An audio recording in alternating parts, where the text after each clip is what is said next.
Welcome back everybody to How Fast Will It Go, and today we're dealing with the 2023 Porsche Taycan Cross Turismo Turbo S. Kind of an unnecessarily long name there.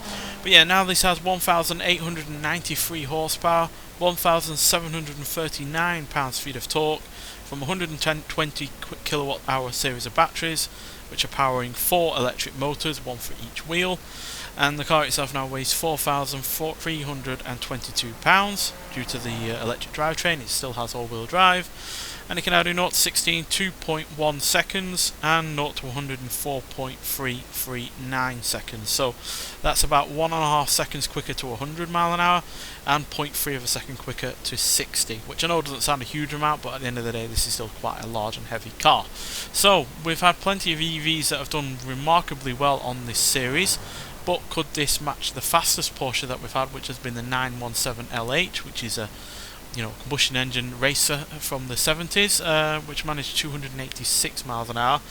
Might be a little bit out of reach for this, but it will be interesting to see what this can do, not only in comparison to other EVs, but in particular the Hyundai Ioniq 5N from the previous episode, as that also had the same power output as this, as it shared the same batteries and motors. So one thing this does have on its side is the fact it's got 2 gears rather than 1.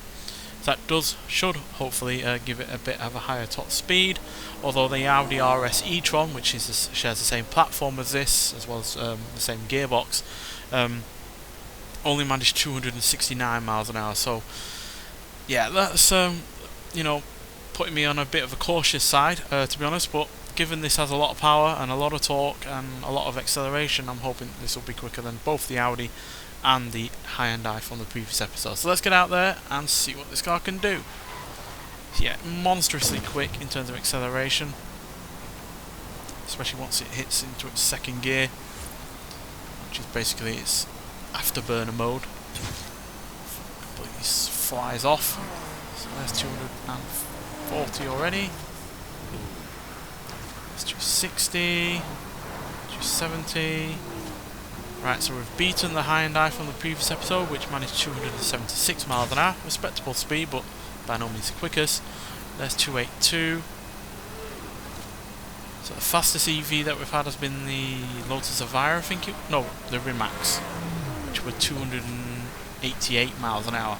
So yeah, we're a little ways off that, but if we can match the Lotus Evira, which is hardly a slow car, at 284, then I'll be impressed by that. For now, it seems like 282 is all we've got. It does seem that we're on the rev limiter of what the electric motors can do.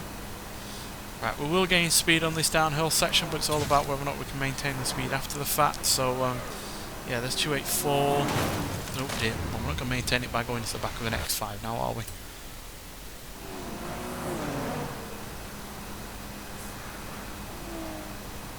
Come on, any more?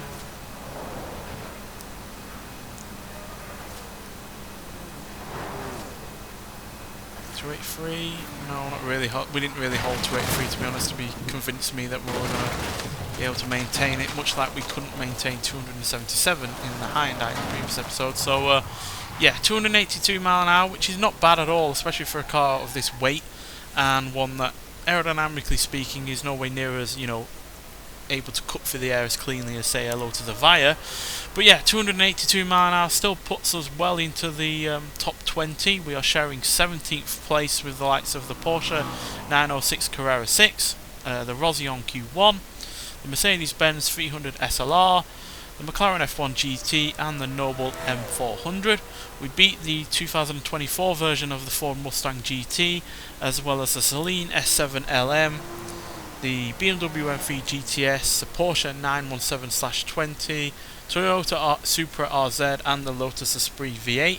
But we are 2 mile an hour behind the likes of the Lotus Evira, which is another electric car obviously. We're 3 mile an hour off a recently used car, the Ford Mustang Dark Horse, and we are 4 mile an hour off the Automobili Pininfarina Battista and the 2 Rimacs, which are also electric cars, all 3 of those. So yeah, by no means the fastest EV that we've had, but I do believe I am right in saying that this is the fastest practical EV that we've had, given yeah, everything else apart from the Pininfarina is a you know, a two-door hypercar. So yeah, and that Pininfarina at the end of the day is a lot rarer than this is. So yeah, as far as everyday cars go that are practical, this is pretty damn well the fastest that is in that kind of type, to be honest.